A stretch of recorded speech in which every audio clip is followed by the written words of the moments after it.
Perjanjian Giyanti dan terbelahnya Tanah Jawa. Assalamualaikum warahmatullahi wabarakatuh. Perkenalkan, nama saya Rista Ayu Puspitasari, NIM 205231130. Saya dari kelas 2D Program Studi Perbankan Syariah. Di sini saya akan menceritakan kembali tentang Perjanjian Giyanti.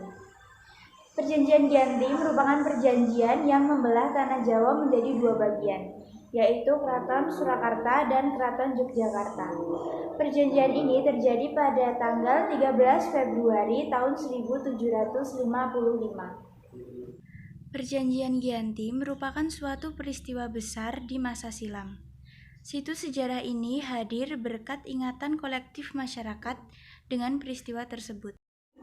Perjanjian ini lahir akibat kesepakatan tiga orang tokoh atau biasa disebut dengan persepakatan segitiga politik antara Pakubuwono III, Pangeran Mangkubumi, dan Perserikatan Dagang Hindia Belanda atau VOC.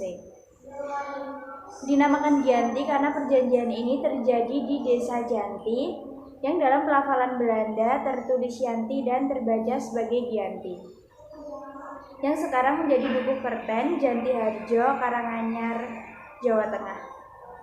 Pada zaman dahulu, perjanjian ini dibuat untuk meredam api konflik yang terjadi secara berlarut-larut.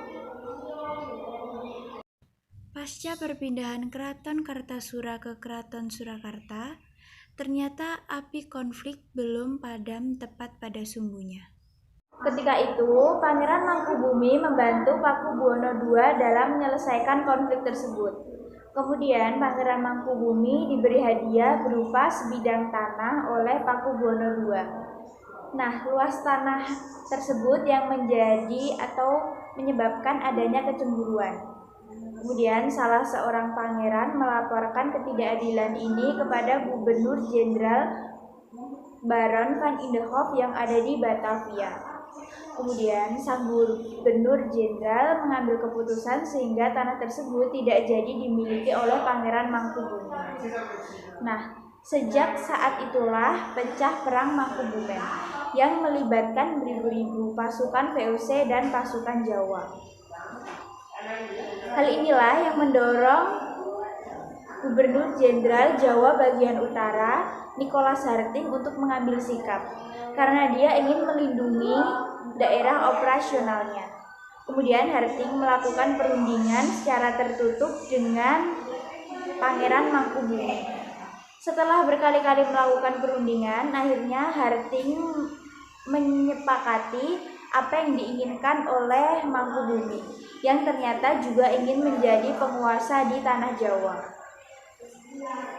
Pada tanggal 23 November 1754 terjadi nota kesepakatan antara VOC atau Nicholas Harting dengan Pangeran Mangkubumi. Kemudian nota kesepakatan ini disampaikan kepada Pakubuwono III yang ternyata berisi bahwa Pangeran Mangkubumi tetap mendapatkan wilayahnya. Kemudian pada tanggal 4 November 1754, Pangeran Mangkubuwono III menyampaikan bahwa dia setuju dengan kesepakatan tersebut dan menyampaikannya kepada Gubernur Jenderal Jacob Mosau. Hal ini yang mendorong terjadinya perjanjian besar yang terjadi di Desa Giyanti pada 13 Februari tahun 1755. Perjanjian ini yang menjadi cikal bakal terbelahnya tanah Jawa menjadi dua bagian, yang biasa disebut dengan Pangalihan Nagari. Hal ini menjadi awal mula naik tahtanya Mangkubumi di Yogyakarta sebagai Sri Sultan Hamengkubuwono I sejak ditandatanganinya Perjanjian Giyanti pada 13 Februari 1755. Akan tetapi, keterbelahan masyarakat Jawa ini tidak terjadi seketika setelah terjadinya Perjanjian Giyanti, melainkan melalui proses yang panjang dan berjalan seiring dengan waktu. Nah, untuk pembagian wilayahnya sendiri, dalam Perjanjian Giyanti ini tidak dituliskan secara rinci wilayah-wilayah yang menjadi kekuasaan Keraton Surakarta dan Keraton Yogyakarta, sehingga kedepannya akan menghasilkan rentetan-rentetan peristiwa. Salah seorang sejarawan mengatakan bahwa sepertinya wilayah ini sengaja dibuat acak, sehingga menyebabkan adanya tumpang tindih wilayah, dan hal ini juga menyebabkan kecenderungan untuk berkonflik antara dua kerajaan ini.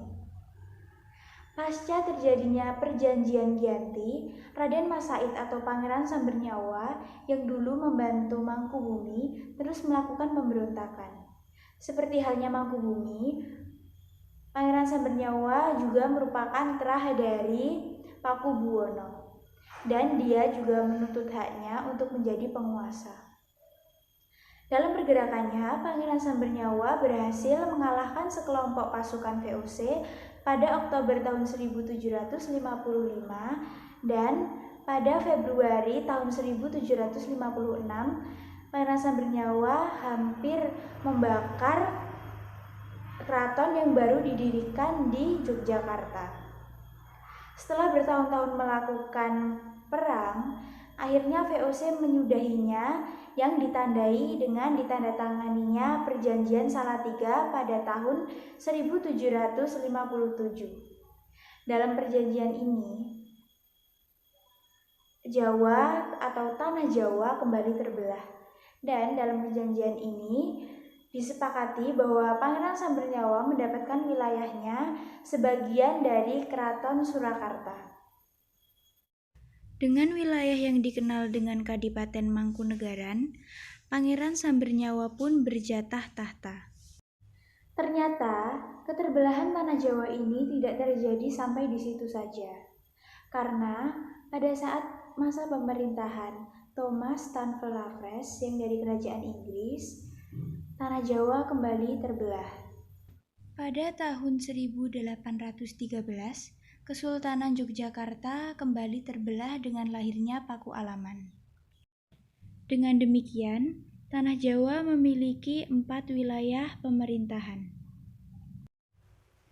Masing-masing tumbuh dengan perbedaan model dan politik yang menghantarkan Jawa pada rupa yang beragam. Dinamika politik yang digerakkan oleh angin revolusi pada tahun 1990-an membuat masing-masing memiliki nasib yang berbeda-beda. Di masa Republik Indonesia ini, Keraton Surakarta dan Kadipaten Mangkunegaran dijadikan sebagai cagar budaya, dan Keraton Yogyakarta yang di dalamnya terdapat Paku Alaman dijadikan sebagai daerah istimewa. Sekian yang dapat saya sampaikan. Bila ada salah kata saya mohon maaf. Wassalamualaikum warahmatullahi wabarakatuh.